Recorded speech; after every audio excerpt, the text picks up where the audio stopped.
बेवजह घर से निकलने की जरूरत क्या है? मौत से आंख मिलाने की जरूरत क्या है? जिंदगी बहुत कीमती है, इसे संभाल के रख। कब्रगाहों को सजाने की जरूरत क्या है? सबको मालूम है बाहर की हवा है कातिल। यूं ही कातिल से उलझने की जरूरत क्या है? दिल बहलाने के लिए घर में वजह है काफी। यूं ही गलियों में भटकने की जरूरत क्या है? पूरे परिवार की सुरक्षा आपकी समझदारी है। अभी बहुत उम्र बाकी है सैर सपाटे के लिए, इतनी जल्दी घबराने की जरूरत क्या है?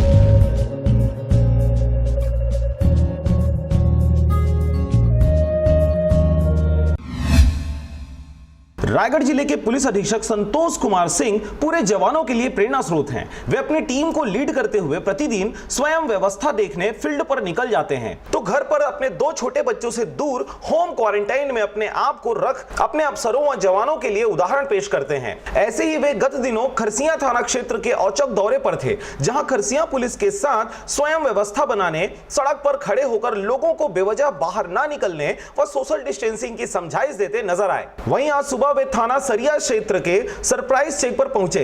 थाना प्रभारी सरिया निरीक्षक अंजना किरकेट्टा को भी पुलिस अधीक्षक के आने की जानकारी नहीं थी। सरिया पहुंचने पर वे पुलिस अधीक्षक से मिली और उनके साथ अटल चौक, सरिया बाजार एवं पूरे बैंकों का निरीक्षण किए। इस दौरान सरिया के रहवासियों द्वारा जिस प्रकार सोशल डिस्टेंसिंग का पालन कर रहे थे तथा अपनी व दूसरों की सुरक्षा के लिए मास्क पहने हुए थे, प्रत्येक चौक चौराहों पर सरिया पुलिस की चाक चौबंद व्यवस्था थी, जिसे देखकर उन्होंने प्रसन्नता जाहिर की व टीआई किरकेट्टा को आगे भी ऐसी व्यवस्था बनाए रखने का निर्देश दिया। उन्होंने लॉकडाउन बढ़ाने से क्षेत्र में जरूरतमंदों की हर संभव मदद करने के साथ ही थाना में अतिरिक्त सावधानी बरतने एवं जवानों को भी शारीरिक दूरी बनाने व सुरक्षात्मक रूप से मास्क व सैनिटाइजर का प्रयोग अनिवार्य रूप से करने की हिदायत दी। आपको बता दें कि पुलिस कप्तान जहां जिले की व्यवस्था बनाने के लिए जहां जवानों का हौसला अफजाई कर रहे हैं, वहीं उनकी सुविधाओं का भी ख्याल रख रहे हैं। रायगढ़ से मोहन नायक की रिपोर्ट, आरजे रमझाझर।